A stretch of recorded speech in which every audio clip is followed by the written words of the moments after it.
اعوذ باللہ من الشیطان الرجیم بسم اللہ الرحمن الرحیم۔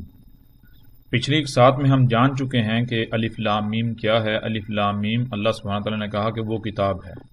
الف لام میم وہ کتاب ہے۔ تو اب ہم آگے بڑھتے ہیں اور دیکھتے ہیں کہ اللہ سبحانہ و تعالیٰ نے قرآن میں یہ جو آیت ہے الف لام میم، اس کا کہاں کہاں ذکر کیا ہے۔ اور جب ہم قرآن میں ان مقامات کو تلاش کریں تو ہمارے سامنے 6 مقامات آتے ہیں کہ قرآن میں 6 مقامات پر یہ آیت ملتی ہے، اور تمام مقامات پر اسی آیت سے ہی سورت کا آغاز ہوتا ہے۔ اور وہ 6 صورتیں کون سی ہیں؟ وہ 6 صورتیں یہ ہیں۔ سب سے پہلی صورت یہی ہے سورہ البقرہ، دوسری آل عمران، تیسری العنکبوت، چوتھی الروم، پانچویں سورہ لقمان اور چھٹی سورہ سجدہ۔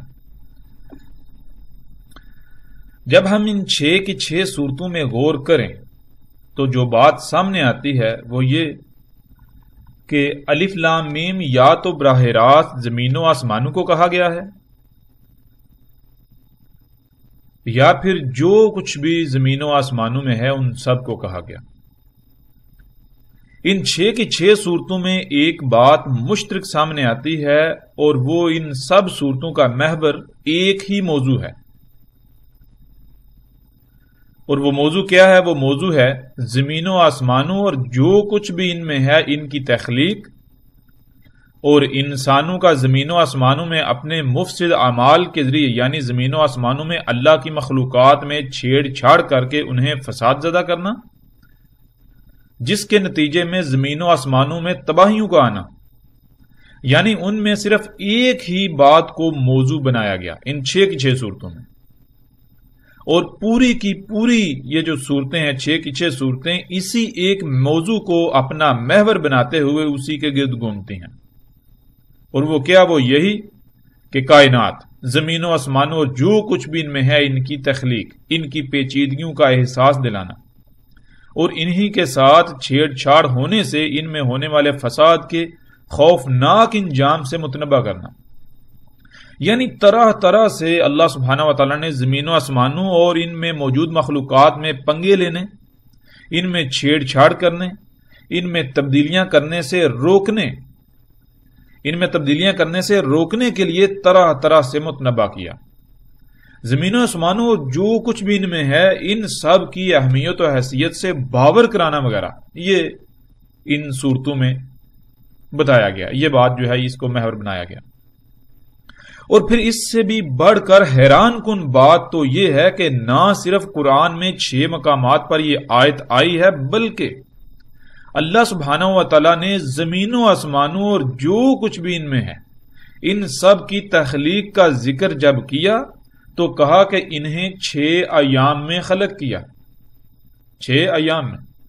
یوم دن اور رات کو نہیں کہتے، بلکہ یوم کہتے ہیں مرحلے کو، مدت کو، نقطہ آغاز سے نقطہ اختتام تک جو مدت ہوتی ہے، یا ایک سرکل، یعنی جیسے نقطہ آغاز سے نقطہ اختتام تک جس نقطے سے سفر شروع کیا جائے واپس اسی نقطے پر آ جانے کو کہتے ہیں، یہ ہے یوم۔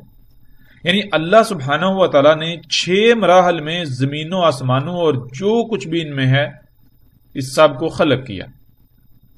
اور یہاں یہ بات یاد رکھنا ضروری ہے، اس کا ذہن میں ہونا ضروری ہے کہ یہ اس زمین جس پر ہم رہ رہے ہیں، اس زمین اور اس کے گرد جو گیسوں کی تہیں ہیں، یہ جو 7 آسمان ہیں، اللہ سبحانہ و تعالیٰ ان کا ذکر کر رہے ہیں، ان کا ذکر کیا گیا ہے، نہ کہ ان سے باہر کی کائنات کا۔ اور ہم پہلے بھی یہ بات جان چکے ہیں، شروع میں ہم نے کہا تھا کہ ہم نے یہ ذہن میں رکھنا ہے کہ قرآن الحکیم ہے۔ قرآن الحکیم ہے، یعنی اس میں جو بات جیسے جیسے بیان کی گئی، جتنی تعداد رکھی گئی، جتنی مقدار رکھی گئی، وہ بالکل پرفیکٹ ہے، اس میں رائی برابر بھی کمی یا زیادتی نہیں کی جا سکتی۔ جتنی جس شے کی ضرورت تھی اتنا ہی بیان کیا گیا۔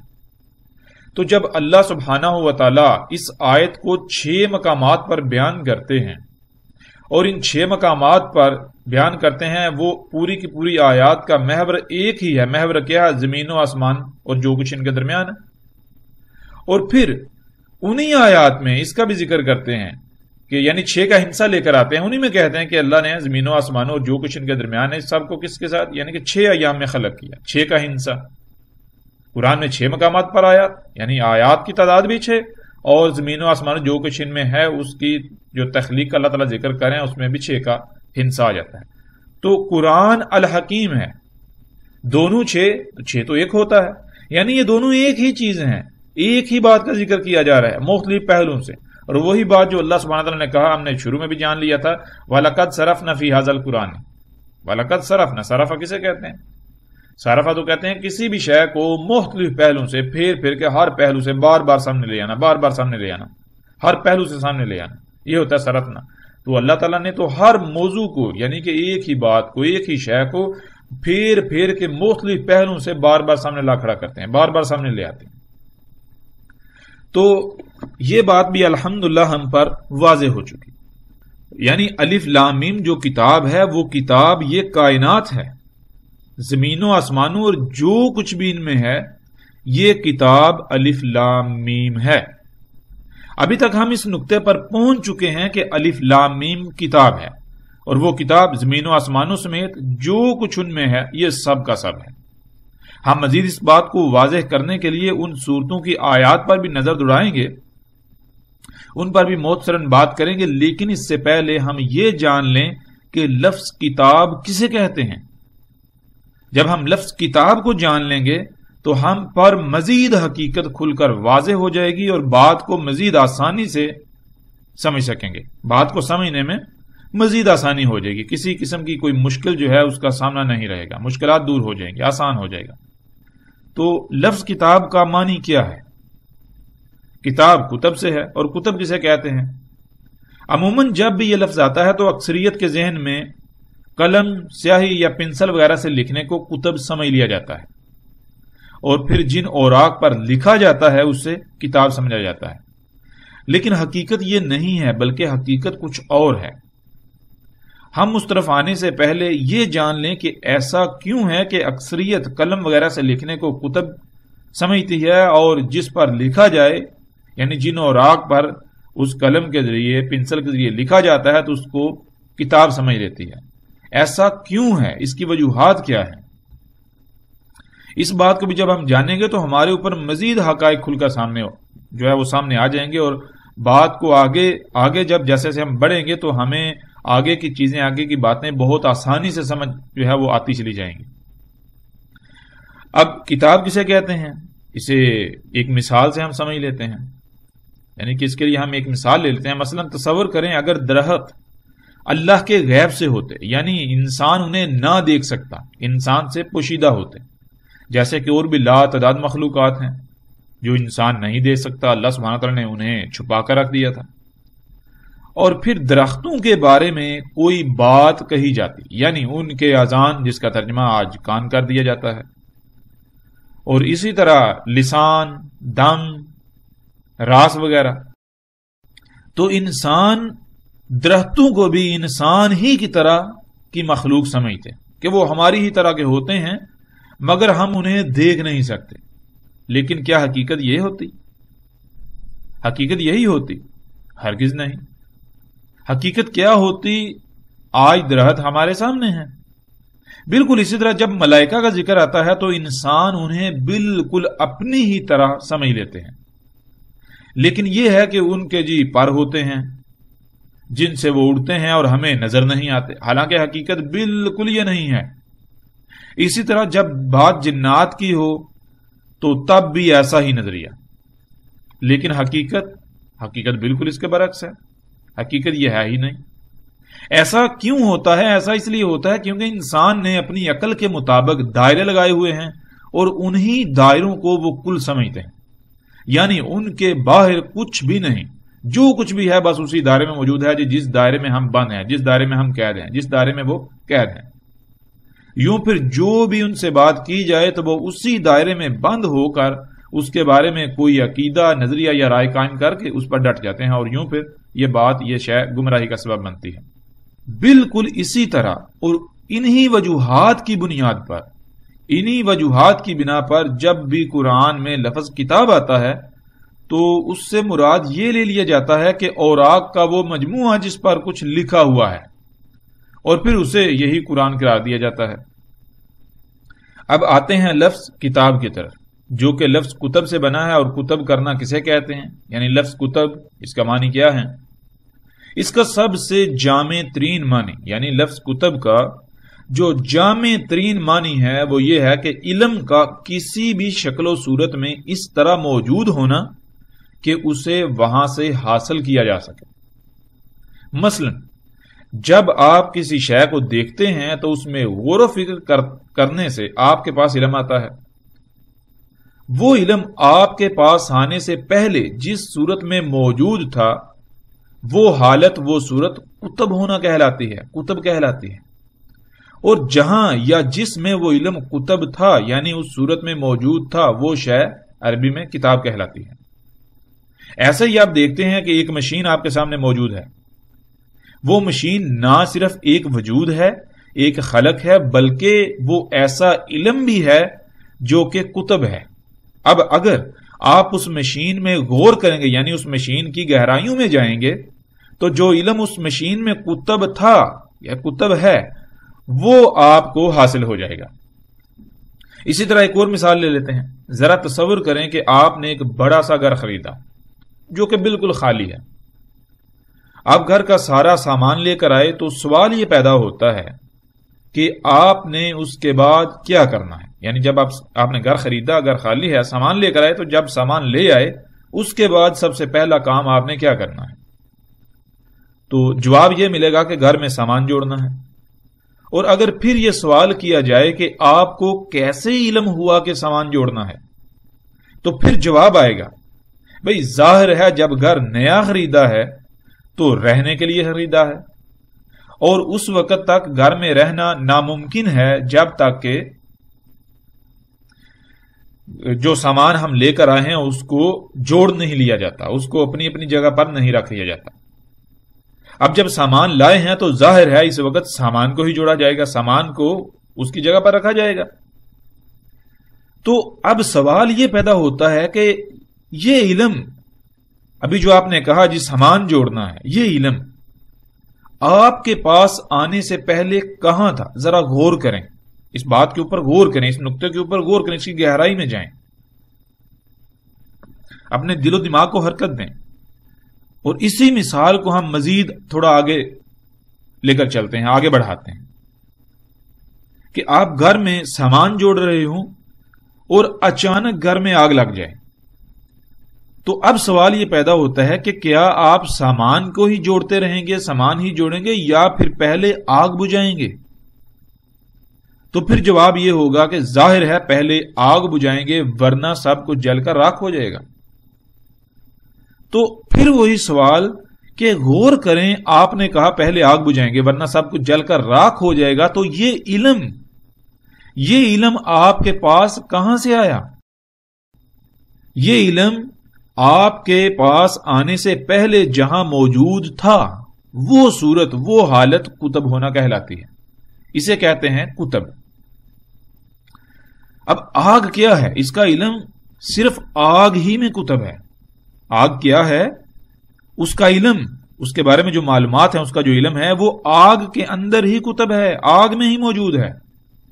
آپ اس وقت تک نہیں جان سکتے جب تک کہ آپ آگ میں غور نہیں کر لیتے، اس کی گہرائی میں جا کر یہ جان نہیں لیتے کہ اس میں کیا علم پوشیدہ ہے، یعنی اس کو عربی میں کہتے ہیں اقرا۔ جب تک کہ آپ آگ کو اقرا نہیں کر لیتے، یعنی اس آگ میں غور کر کے یہ نہیں جان لیتے کہ آگ میں کیا علم موجود ہے، جیسے ایک بچہ آگ سے ناشنا ہو، ایک بچہ جو ہے وہ آگ سے ناشنا ہوتا ہے، وہ پہلی بار جب آگ کے قریب جاتا ہے تو وہ بلا جھجک، بلا خوف و خطر جو ہے وہ آگ کو چھو لیتا ہے۔ وہ شے اگر گرم ہو تو اسے وہ چھو لے گا، کیوں؟ اس لیے کہ اسے علم نہیں ہے کہ یہ آگ ہے، یہ کیا ہے، یہ کیا کرتی ہے، اس کے نقصانات کیا ہیں، اس سے کیا تکلیف ہوگی، یہ ہے کیا، اس سے بچے کو علم نہیں ہے، اس لیے وہ بغیر کسی خوف کے آگ کو چھو لے گا۔ لیکن اس کے بعد آئندہ وہ آگ کے قریب بھی نہیں جائے گا، کیوں؟ اس لیے کیونکہ اسے علم ہو گیا بھائی آگ جلاتی ہے، جس سے جلنے کی تکلیف ہوتی ہے۔ تو اب سوال یہ پیدا ہوتا ہے وہ علم جو پہلے اس بچے کے پاس نہیں تھا، جس علم کے نہ ہونے کی وجہ سے اس نے آگ کو چھو لیا، اب دوبارہ وہ آگ کے قریب نہیں جائے گا، وہ علم بچے کے پاس کہاں سے آیا؟ وہ علم تو اسی آگ کے اندر موجود تھا۔ تو بچے نے اقرا کر لیا۔ کیسے اقرا کر لیا؟ یہی جو اس کا عمل تھا، اس نے جان لیا۔ اسے کہتے ہیں کتب ہونا، یعنی کہ علم کسی بھی صورت میں، کسی بھی شکل میں موجود ہو جس کو حاصل کیا جا سکے، جس کو اقرا کیا جا سکے، وہ حالت جو ہے کتب ہوتی ہے، اور جس میں کتب ہو، جہاں کتب ہو، وہ شے وہ کتاب کہلاتی ہے۔ مثال کے طور پر ہم موجودہ دور کی اشیاء سے ہی ایک مثال لے لیتے ہیں۔ مثلا جب آپ اپنے کمپیوٹر یا موبائل میں کچھ لکھتے ہیں، جسے عربی میں کتب کرنا کہتے ہیں، آپ کتب کر رہے ہوتے ہیں، تو کیا وہ آپ قلم اور سیاہی سے کتب کر رہے ہوتے ہیں؟ اور کیا وہ کاغذ کے اوراق پر لکھا جا رہا ہوتا ہے، کتب ہو رہا ہوتا ہے؟ اور کیا پھر کسی ایسی کتاب کی شکل میں محفوظ ہو رہا ہوتا ہے جسے آپ کتاب کہتے ہیں، یعنی کاغذ کے اوراق؟ نہیں نا، بالکل نہیں۔ بلکہ وہ تو کمپیوٹر کی ہارڈ ڈسک، یعنی اس حصے میں کتب ہو رہا ہوتا ہے، محفوظ ہو رہا ہوتا ہے، جسے آپ ہارڈ ڈسک کہتے ہیں۔ جس میں علم کتب ہو وہ کتاب کہلاتی ہے۔ عربی میں اسے ہارڈ ڈسک نہیں کہا جائے گا، بلکہ عربی میں اسے کتاب کہا جائے گا۔ عربی میں اسے کتاب کہتے ہیں۔ اب اگر وہ کتاب جس میں علم کتب ہے، جس میں علم کتب ہوا ہے، جسے آپ ہارڈ ڈسک کہتے ہیں، وہ آپ کے سامنے لا رکھی جائے، تو کیا آپ اسے پڑھ لیں گے؟ یعنی اقرا کر لیں گے کہ اس کتاب جسے آپ ہارڈ ڈسک کہتے ہیں اس میں کیا علم کتب ہے؟ نہیں نا، بالکل نہیں، ممکن ہی نہیں ہے، کیونکہ آپ میں یہ جاننے کی صلاحیت ہی نہیں ہے کہ اس میں کیا کتب ہے۔ اس میں جو کتب ہے اسے جاننے پہچاننے کی صلاحیت کمپیوٹر میں ہے۔ تو وہ کمپیوٹر کے نزدیک جو ہے کتاب ہے، یعنی وہ کمپیوٹر کی کتاب ہے۔ اب جب آپ سے کہا جائے گا تو ظاہر ہے اسے کتاب ہی کہا جائے گا، کوئی اور تو نہیں کہا جائے گا۔ ہاں، آپ میں اس کو اقرا کرنے کی، پڑھنے کی صلاحیت نہیں ہے، یہ جاننے کی صلاحیت نہیں ہے کہ اس میں کیا علم جو ہے وہ کتب ہے، کیا علم موجود ہے۔ تو یہ ہے کتب کا معنی، اور کتاب کیا ہے یہ بھی ہم پر واضح ہو گیا۔ اللہ سبحانہ و تعالیٰ نے قرآن میں اس کائنات کو کتاب کہا، اور اس میں موجود تمام کی تمام مخلوقات کو اس کتاب کی آیات کہا۔ جب ہم آگے بڑھیں گے تو ہم قرآن سے ہی دیکھیں گے کہ اللہ سبحانہ وتعالی نے کہا، یعنی کہ یہ جو جتنی مخلوقات ہیں زمین و آسمان میں، ان کو کہا کہ یہ آیات ہیں کس کی؟ کتاب کی۔ بہرحال ہم جب ان آیات پر بات کریں گے تو ہر شے، ہر بات کھل کر سامنے آ جائے گی، بالکل واضح ہو جائے گی۔ جب آپ پر یہ بات واضح ہو گئی کتب کیا ہے اور کتاب کسے کہتے ہیں، تو پھر آپ پر بالکل واضح ہو جائے گا کہ اس کائنات کو اللہ نے کتاب کیوں کہا۔ اللہ سبحانہ و تعالیٰ نے جس علم سے اس کائنات کو خلق کیا، تمام کی تمام مخلوقات کو خلق کیا، جیسے نظام چلایا جا رہا ہے، وہ سب علم انہی مخلوقات میں موجود ہے، جسے عربی میں کتب ہونا کہا جاتا ہے۔ جب علم کتب ہوتا ہے تو اس کتب علم کو غور کر کے، غور و فکر کر کے، یعنی اس کتب علم میں غور و فکر کر کے، جس میں وہ علم کتب ہے، اس کی گہرائی میں جا کر علم کو حاصل کر لیا جاتا ہے۔ اس طرح علم کے حاصل کرنے کو عربی میں اقرا کہتے ہیں، یعنی کسی بھی شے میں غور و فکر کر کے اس کے اندر جو علم موجود ہے اسے حاصل کر لینا، اس کا کھل جانا، اس کا سامنے آ جانا، اسے کہتے ہیں اقرا۔ یعنی اقرا کہتے ہیں جس کسی شکل و صورت میں علم کہیں موجود ہو، یعنی علم کتب ہوا ہو، اس علم کو وہاں سے حاصل کر لینا، اس شے کی گہرائی میں جا کر اس میں غور و فکر کر کے اس علم کو حاصل کر لینا۔ اور اقرا کرا سے بنا ہے، اور کرا کسے کہتے ہیں؟ کرا کہتے ہیں ایک شے کا دوسری شے کے اوپر ٹکرانا، جس سے رد عمل کی صورت میں جو علم سامنے آئے گا، جو بات سامنے آئے گی، جو شے سامنے آئے گی، اسے کرا کہتے ہیں۔ اسی سے اقرا بنا ہے۔ یعنی جب آپ کی نظر، آپ کی توجہ کسی شے پر پڑتی ہے، اس پر ٹکراتی ہے، تو رد عمل کی صورت میں جس علم کا اظہار ہوتا ہے، جو علم سامنے آتا ہے، اسے عربی میں اقرا کہتے ہیں۔ اسے کہتے ہیں اقرا۔ اسی لفظ سے قرآن بنا ہے۔ لفظ قرآن، قرآن کیا ہے؟ آپ کو بتا دیا کرا کیا ہے۔ اب وہ واحد ہے، اور قرآن یہ نہ صرف جمع کا سیگا بلکہ کل کا سیگا، جمع کل جسے کہہ لیں، یعنی وہ علم جو کتب ہے، وہ سارے کا سارا علم جس نے حاصل کیا ہوا ہے، جس کے پاس ہے، وہ سارے کا سارا علم، اور وہ کیا ہے ہم جانتے ہیں، وہ یہی قرآن ہے، اسی لیے اسے قرآن کہا گیا۔ یعنی جس علم سے اس کائنات کو خلق کیا گیا، سب کچھ خلق کر کیا گیا، وہ علم نہ صرف انہی مخلوقات کی صورت میں کتب ہے، موجود ہے، بلکہ اس کو اقرا کر کے بھی ایک، یعنی کہ کاغذات کی جو اوراق کی کتاب آپ کہیں یا جو بھی، اس قرآن کی صورت میں بھی ہمارے سامنے لا رکھا گیا، یعنی کہ وہ سارے کا سارا علم اقرا کیا ہوا، سارے کا سارا علم اقرا کیا ہوا۔ اب آپ کو یہ بھی سمجھ آ جائے گا کہ قرآن اور کتاب دونوں دو مختلف مقامات پر ایک ہی آیت میں کیوں استعمال کیا گیا، یعنی قرآن اور کتاب ان دونوں الفاظ کو دو مختلف مقامات پر ایک ہی آیت میں کیوں استعمال کیا گیا۔ دونوں مثانی ہیں، یعنی دونوں کا آپس میں گہرا ربط ہے، دونوں ایک دوسرے سے مشروط ہیں۔ قرآن میں صرف دو ہی مقامات پر ایک ہی آیت میں ان کا ذکر کیا جانا، یہ بھی انتہائی اہمیت کا حامل ہے، کیونکہ ہم یہ بات جان چکے ہیں کہ قرآن الحکیم ہے، اس لیے اس میں نہ تو کسی شے کا بھی ذکر رائی برابر بھی زیادہ ہے اور نہ ہی رائی برابر کم، بلکہ ہر شے کا اتنا ہی ذکر کیا گیا، اتنا ہی استعمال کیا گیا جتنا ہو سکتا ہے، اس میں رائی برابر بھی کسی قسم کی کمی، کجی، کوتاہی یا زیادتی کسی بھی قسم کی کوئی گنجائش نہیں ہے۔ تو جب ہم ان آیات کو سامنے رکھیں، ان دونوں آیات کو، وہ جو دو مقامات ہیں، وہ پہلا مقام کون سا ہے؟ سورہ الحجر کی پہلی ہی آیت ہے، الف لام را تلک آیات الکتاب و قرآن مبین، تلک آیات الکتاب و قرآن مبین۔ اور جب ہم، یعنی کہ اگر گرامر کے لحاظ سے دیکھیں تو لفظ کتاب کے نیچے زیر ہے، اور زیر جب بھی کسی لفظ کے نیچے آتی ہے تو وہ آگے مستقبل کی طرف دھکیلتی ہے، یعنی آگے دھکیلتی ہے، آگے۔ تو یہاں الف لام را کیا ہے؟ الف لام را یہاں پر اسی کائنات کی کچھ مخلوقات ہیں، ان کو کہا گیا، وہ آیات، وہ کس کی آیات ہیں؟ الکتاب کی آیات ہیں، اور وہ الکتاب جو ہے آگے پھر دھکیل لیا قرآن کی طرف، وہ کیا ہے؟ وہ قرآن، اور قرآن نون کے نیچے دو زیریں ہیں، تو یہاں یہ چیز واضح ہو جاتی ہے کہ ایک نہیں بلکہ ایک سے زائد قرآن ہے، یعنی کہ قرآن ایک نہیں ہے۔ اگر ایک قرآن ہوتا تو نون کے اوپر دو زبریں آتی، یہاں دو زیریں آ گئی، جس سے یہ واضح ہو جاتا ہے کہ قرآن ایک نہیں بلکہ ایک سے زائد ہے۔ ایک سے زائد دو، تین، چار کتنے ہیں وہ بھی بالکل واضح ہو جاتا ہے جب ہم غور کریں۔ کیسے؟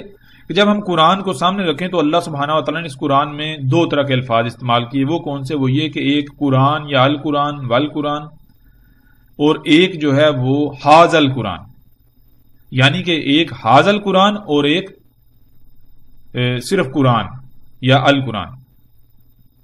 تو جب ہم غور کریں، دیکھیں کہ اللہ سبحانہ و تعالیٰ نے، یعنی کہ اگر قرآن ایک ہی ہے، اگر قرآن ایک ہی ہوتا تو پھر اللہ سبحانہ تعالیٰ نے قرآن میں بعض مقامات پر حاذ القرآن کیوں کہا؟ وہاں بھی قرآن کہا جاتا ہے، یعنی کہ یہ قرآن، یعنی کہ مینشن کیا جا رہا ہے، بالکل واضح یہ کہا جائے گا یہ قرآن، یعنی اس کا مطلب کیا ہے کہ یہ قرآن، اس کے علاوہ کوئی اور وہ قرآن بھی ہے، یعنی یہ قرآن، اس کا مطلب کیا ہے؟ کوئی اور بھی ایگزسٹ کر رہا ہے جو دور ہے، اور ہے، دوسرا ہے۔ تو اس طرح یعنی کہ اب جب ہم قرآن میں غور و فکر کریں تو ہمارے اوپر یہ بالکل بات کھل کر واضح ہو جاتی ہے کہ ایک حاذ القرآن یہ قرآن ہے جو ہمارے سامنے موجود ہے، اور قرآن کے معنی کیا ہے ہم یہ جان چکے ہیں، قرآن تو وہ کل کا کل علم ہے۔ اور پھر دوسرا جسے ہم ذالک القرآن کہہ سکتے ہیں یا ذالک الکتاب کہہ سکتے ہیں، جیسے پیچھے یہ دیکھیں الکتاب جو ہے بے کے نیچے زیر آئی اور آگے ساتھ ہی قرآن آ گیا، یعنی کہ یہ کتاب کون سی ہے آگے بتایا جائے، یہ قرآن کون سا قرآن؟ یہی کائنات، یعنی کہ وہ علم ایک ہی ہے، ایک ہی علم ہے، وہ عملی صورت میں بھی کتب ہے، عملی یعنی پریکٹیکل مخلوقات کی صورت میں بھی کتب ہے، موجود ہے، وہ الکتاب ہے۔ تو اسی وہ جو الکتاب ہے اس سے اقرا کیا گیا، اسے یعنی اس میں غور کیا گیا، اس کی گہرائی میں جا کر جانا گیا کہ کیا علم ہے. جب وہ علم حاصل ہو گیا تو اسے پھر اور آگ کے اوپر ڈال لیا گیا، یعنی کہ آپ کے پاس آ گیا. جس کے پاس آ گیا وہ پھر وہ بھی قرآن کہلائے گا. اور وہ کیا ہے وہ ہم جانتے ہیں، وہ پھر کہلائے گا حاضل قرآن، یہ قرآن. اب اسی طرح آگے جب ہم دوسری مقام پر جائیں تو دوسری آیت ہے سورہ نمل کی پہلی آیت. اس میں اللہ سبحانہ و تعالیٰ کہتے ہیں تاسین تلک آیات القرآن و کتاب مبین. اب حیران کن بات یہ ہے کہ پہلی جو آیت ہم نے دیکھی اس میں پہلے کتاب کا ذکر تھا اور لفظ کتاب کے نیچے زیر تھی، آگے قرآن کے نیچے یعنی نون کے نیچے، قرآن کا جو نون اس کے نیچے دو زیریں تھیں، یعنی کہ وہاں ایک کتاب اور آگے قرآن دو. اور یہاں کیا، یہاں ایک قرآن اور آگے کتاب ان بے کے نیچے، یعنی کتاب جو ہے اس کو جمع کا صیغہ بنا دیا گیا، ایک سے زائد کتاب. اور پھر کتنی کتابیں ہیں، وہی بات کہ جب ہم قرآن میں غور و فکر کریں تو وہی بات سامنے آتی ہے. دو کتابیں، کون سی کتابیں؟ ایک کتاب، یعنی کہ یہ آپ کے سامنے ہے، یعنی کہ یہیں پر بالکل واضح کر دیا کہ تلک آیات القرآن و کتاب مبین. تو یہاں تلک آیات القرآن، یہ آیات ہیں کس کی؟ قرآن کی. اور کیا ہے قرآن؟ یعنی کہ قرآن کسے کہتے ہیں؟ قرآن کہتے ہیں کل کے کل علم کو، وہ علم جو پہلے کہیں موجود تھا، کسی شکل و صورت میں موجود تھا، اور اس علم کو یعنی ریزننگ کر کے غور و فکر کر کے جان لیا گیا، حاصل کر لیا گیا. تو جس کے پاس وہ علم ہے، وہ سارے کا سارا کل علم وہ قرآن کہلائے گا. اور وہ کیا ہے وہ ہم جانتے ہیں، یہ ہمارے سامنے قرآن ہے. اور وہ کہاں سے حاصل کیا، وہ کس کا علم ہے، کون سا علم ہے، وہ آگے بتایا جائے. وہ کتاب مبین، وہ کیا ہے؟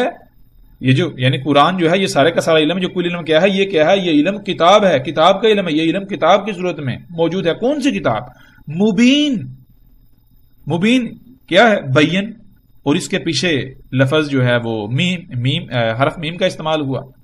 تو عربی کا یہ اصول ہے کہ جب بھی کسی لفظ کے شروع میں میم استعمال ہوتا ہے تو میم جو ہے وہ موجودگی کا اظہار ہوتا ہے کہ یہاں یہ شے موجود ہے. پھر آگے لفظ آتا ہے بین، اور بین کو ہم شروع میں پیچھے بھی جان چکے ہیں کہ بین جو ہے، بین جو ہے وہ آیت جو ہے اس کا جوڑا ہے. لفظ آیت کا جوڑا. آیت کسے کہتے ہیں؟ آیت کہتے ہیں پوری شے، اس کو چھپا دیا گیا، اس کا ایک چھوٹا سا پہلو، ایک چھوٹا سا جو حصہ ہے اس کو بالکل واضح رکھا گیا، جس کی گہرائی میں جانے سے پوری شے کا کھل جانا. تو وہ جو چھوٹا سا، باقی ساری شے چھپی ہوئی ہے، چھوٹا سا حصہ جو ہے وہ آیت کہلائے گا. اور سارے کا سارا کھلا ہوا نا کسی شے کا مکمل ہر پہلو سے سامنے ہونا، واضح ہونا، وہ اسے کہتے ہیں بین. اب قرآن کے اندر تو آیات ہیں، ہم جانتے ہیں. تو یہ آیات بین صورت میں کہاں موجود ہیں؟ وہ اللہ سبحانہ وتعالی بتا رہے ہیں وہ کتاب مبین. کون سی کتاب؟ یہی کائنات. یہ جو بین ہے مبین، جدھر بھی تم نگاہ دوڑاؤ گے، جدھر بھی دیکھو گے، تم بذاتِ خود اسی کتاب کی ایک آیت ہو. اور پھر جب ہم آگے بڑھیں گے، یعنی کہ ہم اس موضوع کے اوپر الگ سے بھی تفصیل کے ساتھ بات کریں گے، کیونکہ ابھی ہمارا یہ موضوع نہیں ہے، موضوع اور ہے. اس موضوع کو سمجھنے کے لیے ہم اس کے اوپر مختصراً بات کر رہے ہیں. تو جب ہم الگ سے اس موضوع کے اوپر بات کریں گے تو پھر ہم دیکھیں گے قرآن میں اللہ سبحانہ وتعالی نے کتنی ہی آیات میں یہ کہا کہ یہ جو چرند پرند ہیں، یہ دریا ہیں، سمندر ہیں، یہ درخت ہیں، انسان وغیرہ، یہ جتنی مخلوقات ہیں، جتنے بھی مخلوقات ہیں، اللہ سبحانہ وتعالی کہتے ہیں یہ کتاب مبین کی آیات ہیں. یعنی اس کتاب کی آیات ہیں. یہ جو کتاب بالکل بین ہے، کھلی ہوئی ہے، اس کا ہر پہلو تمہارے سامنے ہے، تم خود اسی کتاب کی آیت ہو. یعنی کہ اگر ہم آیت ہیں، کتاب کی آیت ہیں، تو ظاہر ہے ہم کس میں موجود ہیں؟ ہم تو اس کائنات میں موجود ہیں، اس دنیا میں موجود ہیں. تو ظاہر ہے ہم بھی اس کائنات پھر کتاب ہوئی، ہم اس کی آیت ہیں. اگر ہم میں یعنی ایک انسان میں غور کیا جائے، ایک بشر میں غور کیا جائے، تو اس میں جب غور کیا، جس کی گہرائی میں جایا جائے، تو بالکل وہ یعنی کہ حقیقت پوری کل یعنی کتاب کیا ہے وہ ساری حقیقت سامنے آ جائے گی. بہرحال تو ان دونوں مقامات پر یہ بالکل واضح ہو جاتا ہے کہ جسے کتاب کہا گیا اسے قرآن کہا گیا. کتاب اور قرآن میں فرق جو ہے وہ ذہن میں رکھنا ہے. کتاب کیا ہے؟ کتاب ہے پریکٹیکل، یعنی علم کا پریکٹیکل صورت میں موجود ہونا، عملی صورت میں موجود ہونا، علم کا فزیکل صورت میں موجود ہونا، آیات کی صورت. اور قرآن کہتے ہیں وہ علم جو موجود ہے، اس علم کو یعنی کہ جہاں موجود ہے وہاں غور و فکر کر کے اس کی گہرائی میں جا کے اس علم کو حاصل کر لینا، حاصل کیا ہوا علم، اسے قرآن کہتے ہیں. یعنی ایک ہی علم ہے جو دو مختلف صورتوں میں موجود ہے، ایک کتاب کی صورت میں اور دوسرا قرآن کی صورت میں. یعنی کہ ایک جو ہے وہ عملاً کھلم کھلا ان مخلوقات کی صورت میں یہ آیات ہیں، یہ کتاب ہے کائنات، اس صورت وہی علم ہے، وہ ظہور پذیر ہے، علم ہے وہ ظہور پذیر ہے، وہی علم جو ہے وہ جب آپ اس کو کرا کر لیں، یعنی اس کی گہرائی میں جا کے غور و فکر کر کے سو جان لے، حاصل کر لیں، تو جو جان لے گا، جس کے اندر وہ سارا علم آ جائے گا، اسے کیا کہا جائے گا؟ اسے قرآن کہا جائے گا۔ تو اس لیے اب دونوں ہیں تو ایک ہی، دونوں یعنی کہ اگر دونوں کو ایک کہا جائے تو علم کی بنیاد پر دونوں ایک ہے، یعنی کہ پیچھے لے کے جائیں تو علم کی سطح پر دونوں ایک ہیں، لیکن جب فرق آئے گا، فرق کہاں آئے گا؟ جب کتاب کہا جائے گا تو کتاب سے مراد کیا جائے گا؟ علم جو ہے وہ پریکٹیکل صورت میں موجود ہے، پریکٹیکل صورت میں علم کا موجود ہونا، کتب ہوا ہونا۔ تو قرآن جب کہا جائے گا، قرآن کہا جائے گا اسی علم کا غور و فکر کر کے، ریزننگ کر کے حاصل کیا ہونا، جس کے اندر وہ علم موجود ہے۔ قرآن الگ ہے، ہم الگ ہیں، تو پھر قرآن اپنے آپ میں تو قرآن ہے، یعنی کہ قرآن جو ہے اپنے آپ میں وہ قرآن ہے، وہ ایک ایسی شے ہے، وہ ایک یعنی کہ وہ ہے جس کے اندر اس کائنات کا سارا علم موجود ہے، جس کے پاس علم موجود ہے، جس نے غور و فکر کا ریزننگ کر کے وہ اکٹھا کر لیا، حاصل کر لیا۔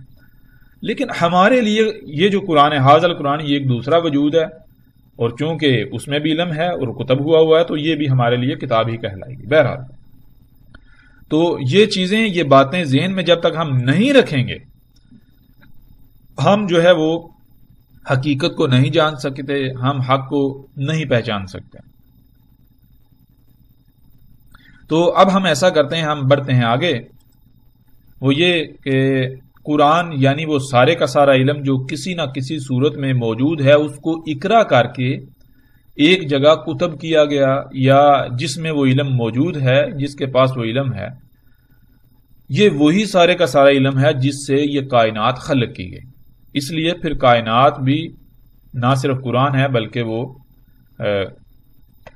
کتاب ہے، وہ بھی کتاب ہے۔ بہرحال اب اسی لیے اللہ سبحانہ و تعالی نے قرآن میں ایک نہیں بلکہ دو قرآن کا ذکر کیا، اور پھر اسی طرح ایک نہیں بلکہ دو کتاب کا ذکر کیا، ایک القرآن اور دوسرا حاضل قرآن، قرآن اور حاضل قرآن۔ تو بالکل اسی طرح کتاب کا بھی معاملہ ہے، کتاب کو بھی اللہ سبحانہ و تعالی نے دو مختلف صورتوں میں بیان کیا۔ تو یہ تھی کتاب اور قرآن، دونوں کی اگر حقیقت دیکھی جائے تو دونوں ایک ہی ہیں، اور وہ کل کا کل علم ہے جو دو صورتوں میں موجود ہے۔ ایک صورت اس کائنات کی صورت میں کتب ہے، یعنی وہ علم اس کائنات مخلوقات کی صورت میں کتب ہے، اور دوسری صورت یعنی وہی علم جو ہے ایک دوسری صورت میں کتب ہے، موجود ہے۔ وہ کون سا ہے؟ وہ یہ قرآن کی صورت میں موجود ہے۔ الحمدللہ ثم الحمدللہ، ہم پر الکتاب کی حقیقت بالکل واضح ہو چکی ہے کہ الکتاب یہ کائنات ہے، زمین و آسمانوں اور جو کچھ بھی ان میں ہے، جو کچھ بھی ان میں موجود ہے، سب کے سب کو اللہ سبحانہ و تعالی نے کتاب کہا۔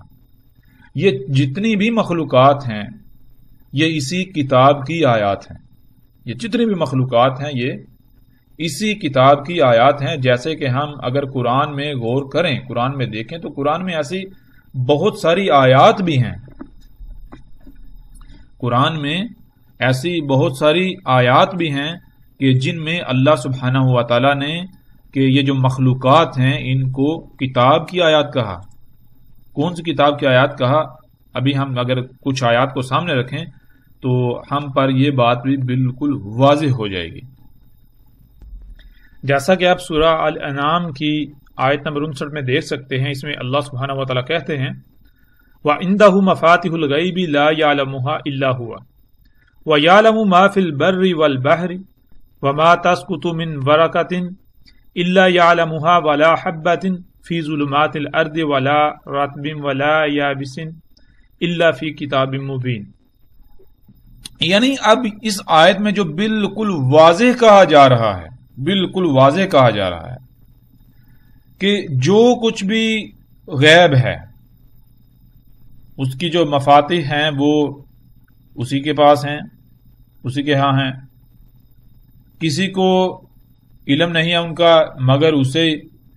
اب آگے یعلم اور جانتا ہے، ما فی البر، جو کچھ بھی بر میں یعنی خشکی کے اندر، جو کچھ بھی خشکی کے اندر ہے، اس زمین کے اندر ہے، جو کچھ بھی جو بھی خشکی میں ہے، والبحری، اور جو پانیوں کے اندر ہے، تری کے اندر پانی یعنی کہ جو بھی پانی کے مقامات ہے، سمندر۔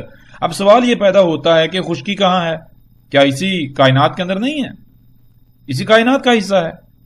اور سمندر پانی والی جگہ ہیں، دریا سمندر پانی والی جگہ ہیں، وہ کہاں ہیں؟ وہ بھی اسی کے اندر ہیں. وما تسقط من ورقۃ الا یعلمها ولا حبۃ فی ظلمات الارض ولا رطب ولا یابس الا فی کتاب مبین. اب وہ کون سی چیزیں ہیں جو زمین کی گہرائیوں میں اندھیروں کے اندر پڑی ہوئی ہیں؟ وہ کون سی ہیں جو کسی دانے کے اندر ہیں؟ تو یہ سارے کا سارا کہاں ہے؟ یعنی کہ اللہ سبحانہ وتعالی ان سب کا ذکر کرے، آگے کریں اللہ مگر فی کتاب مبین، جو کچھ بھی یعنی جو بھی کتاب مبین ہے، کتاب مبین میں جو بھی ہے، یعنی کہ سارے کا سارا اللہ کو علم ہے. کتاب مبین پھر کون سی ہوئی؟ یہ سارا کچھ بتایا جا رہا ہے. اور پھر ان کے علاوہ بھی جو کچھ بھی کتاب مبین میں ہے، جو کچھ بھی ان کے علاوہ بھی، یعنی کہ ٹوٹل سارے کا سارا تو پھر یہ کس کے اندر ہوا؟ یہ ساری مخلوقات کس کے اندر ہوئی؟ جس کے اندر ہے وہ کیا ہے؟ وہ کتاب مبین. کون سی کتاب مبین؟ بین، جو بالکل کھلی ہے، ہر طرح سے واضح ہے، جدھر بھی نگاہ دوڑاؤ گے اسی کتاب کو پاؤ گے. یہ ہے. اسی طرح مزید بھی آیات ہیں. یعنی اس طرح سورہ یونس کی آیت نمبر 61 ہے، اسے دیکھ لیا جائے. سورہ ہود کی آیت نمبر 6 ہے، اس میں بھی اللہ سبحانہ کیا کہ اس میں اللہ سبحانہ کہا وما من دابۃ فی الارض الا علی اللہ رزقها ویعلم مستقرها ومستودعها کل فی کتاب مبین. یعنی کہ اللہ سبحانہ جتنے بھی دابہ ہیں، دابہ میں سے کوئی بھی نہیں، یعنی زمین میں جو حرکت کرنے والے جاندار ہیں، حرکت کرنے والے جو جاندار ہیں زمین میں، وہ جتنے بھی ہیں، اور پھر ان کا رزق جو ہے وہ بھی اللہ کے اوپر ہے. یہ سارے کا سارا یعنی کہ وہ رزق کہاں پر پڑا ہے، کیسے جو ہے وہ پھر خلق کیا جاتا ہے، ذرات کی صورت میں کہاں کہاں پڑا ہے، یعنی کہ جی سارے کا سارا کہاں ہے. اللہ تعالیٰ کہتے ہیں کلو، تمام کا تمام فی کتاب مبین، یہ کتاب مبین میں ہے. یہ کتاب مبین کون سی کتاب؟ کتاب ہم جان چکے، مبین میم موجود کیا، اظہار بین کسے کہتے ہیں؟ ہر لحاظ سے کھلم کھلا ہوا ہونا، جدھر بھی نگاہ دوڑاؤ وہ چیز موجود ہے، شے موجود ہے. یہ ہوتا ہے بین، ہر پہلو سے واضح، ہر پہلو سے کھلا ہوا ہونا، ہر پہلو سے سامنے ہونا. تو کلو فی کتاب مبین، کلو تمام کی تمام فی میں، کس میں ہیں؟ کتاب میں ہیں. کون سی کتاب؟ مبین، جو بین ہے. ایک ہے کتاب مبین بین، دوسری کتاب کون سی ہے؟ جسے اللہ نے قرآن کہا، جس کے اندر آیات ہیں، آیات اور بینات، یہ جوڑا ہے ایک دوسرے کا. تو جب کتاب مبین کی بات ہوتی ہے تو یہ کائنات کتاب کی بات ہوتی ہے، یہ کائنات. جب قرآن کو اگر کتاب کہا جائے، قرآن کی بات ہوتی ہے تو قرآن میں آیات ہیں. تو یہ اسی طرح مزید بھی قرآن میں آیات ہیں کہ جن میں اللہ سبحانہ تعالیٰ بالکل واضح کہتے ہیں. اللہ سبحانہ کیا کہتے ہیں؟ اللہ سبحانہ دیکھیں آپ سورہ نمل میں دیکھیں، سورہ نمل کی آیت نمبر 75 میں اللہ تعالیٰ کیا کہتے ہیں؟ سورہ نمل کی آیت نمبر 75 میں اللہ تعالیٰ کہتے ہیں کہ وما من غائبات فی السماء والارض الا فی کتاب مبین.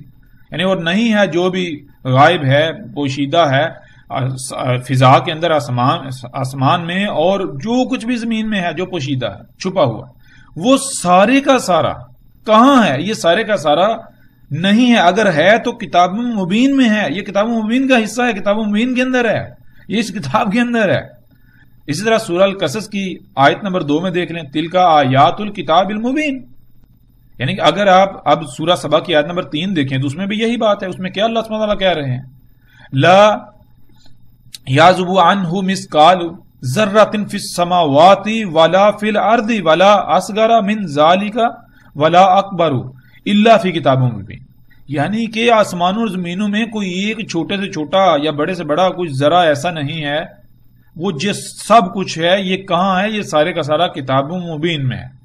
یہ کتاب مبین کا حصہ ہے. جیسے مثال کے طور آپ کو کہا جائے کہ یہ دل، یہ گردے، یہ پھیپھڑے نہیں ہیں، یہ اگر ہیں تو یہ تمہارے جسم میں ہیں، ہے نا، یہ جسم کے اندر ہیں، یہ جسم میں ہیں.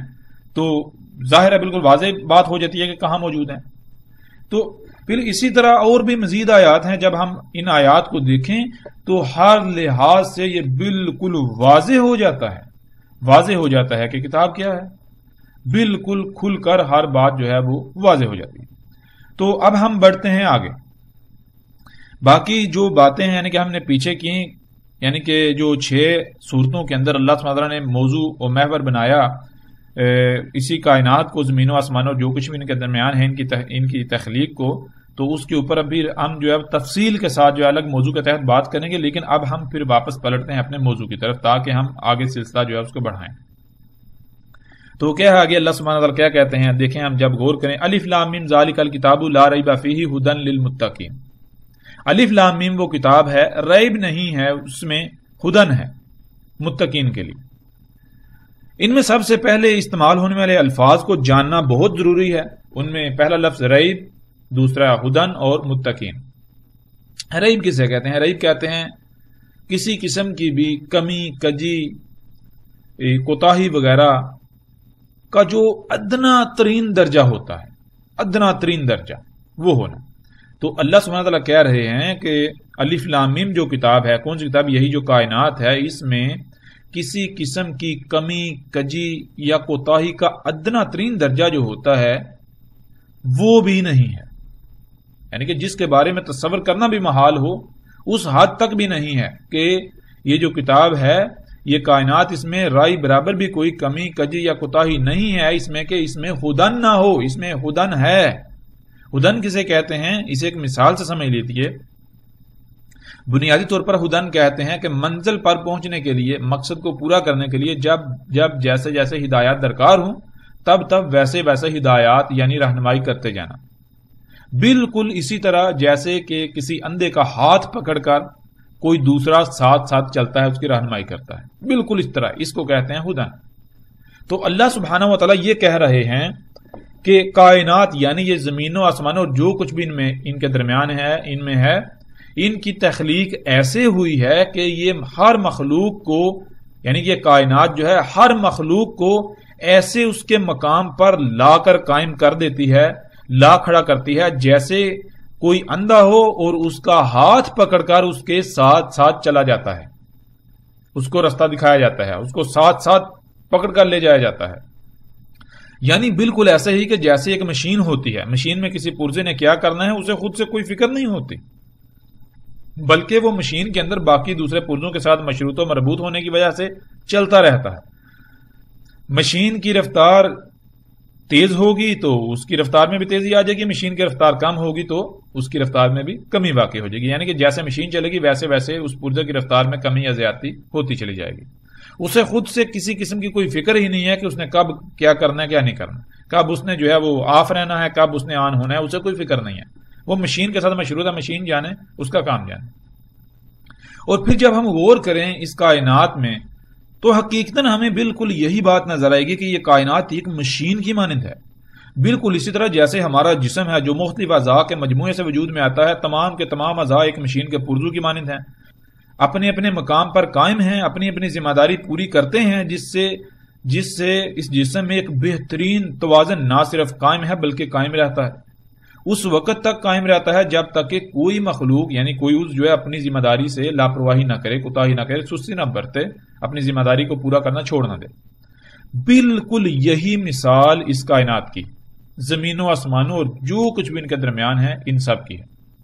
اب جب اللہ سبحانہ و تعالیٰ نے خود یہ کہا کہ یہ کائنات ہر مخلوق کو ایسے اس کے مقام اور مقصد کی طرف رہنمائی کرتی ہے جیسے اندھے کا ہاتھ پکڑ کر اس کی رہنمائی کی جاتی ہے، اس کو اس کی منزل کی طرف لے جایا جاتا ہے، تو پھر سوال یہ پیدا ہوتا ہے کہ آج کوئی ایک بھی انسان ایسا نظر نہیں آتا کہ جو اسی لائن پر قائم ہو، اسی مقصد کو پورا کر رہا ہو جس لائن پر قائم ہونا ہے، اور اس پر قائم ہو کر اس مقصد کو پورا کرنا ہے جس کے لیے خلق کیا گیا۔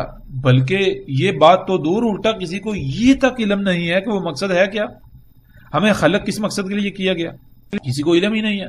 تو پھر مقصد پورا کرنا تو دور کی بات، وہ تو بات کی بات ہے، ہر کوئی اپنی اپنی کہانیاں گھڑ کر اس پر عمل کر رہا ہے، ہر ایک کا دعویٰ حق کا ہے، لیکن جب کوئی سوال کیا جائے، کسی کے سامنے کوئی سوال رکھا جائے تو آگے سے سامنے والا لاجواب ہو جاتا ہے، کوئی جواب نہیں دیتا، اس کے باوجود وہ دعویٰ کر رہا ہوتا ہے جی میں حق پر ہوں، میں حق پر ہوں، میں حق پر ہوں، میں ہی حق پر ہوں۔ تو پھر ایسا کیوں ہے؟ اگر الکتاب یعنی اس کائنات کا معاملہ ایسا ہے جیسے کہا گیا، تو پھر ان انسانوں کی اس کائنات نے ایسے رہنمائی کیوں نہ کی جیسے کہ کسی اندھے کا ہاتھ پکڑ کر کی جاتی ہے، خود سے پکڑ کر لے جایا جاتا ہے، جدھر جدھر جانا ہے، کیا کرنا ہے کیا نہیں کرنا، ایسے کہ جیسے آپ ایک ٹول ہیں، ایک پرزہ بن جاتے ہیں، آپ کو بس استعمال کیا جاتا ہے، آپ نے کیا کرنا ہے آپ کو کوئی فکر نہیں، جس نے کروانا ہے وہ کرواتا ہے آپ سے، تو ایسا کیوں نہیں ہے؟ تو ساتھ ہی اللہ سبحانہ و تعالیٰ نے اس بات کا بھی جواب دے دیا کہ ہاں اس میں ریب نہیں ہے، یہ بالکل اسی طرح رہنمائی کرتی ہے، مگر اس کے لیے ایک شرط ہے، اور وہ شرط کیا ہے؟ وہ شرط یہ ہے کہ ایسے رہنمائی متقین کے لیے ہے، نہ کہ ان کے علاوہ کسی کے لیے بھی۔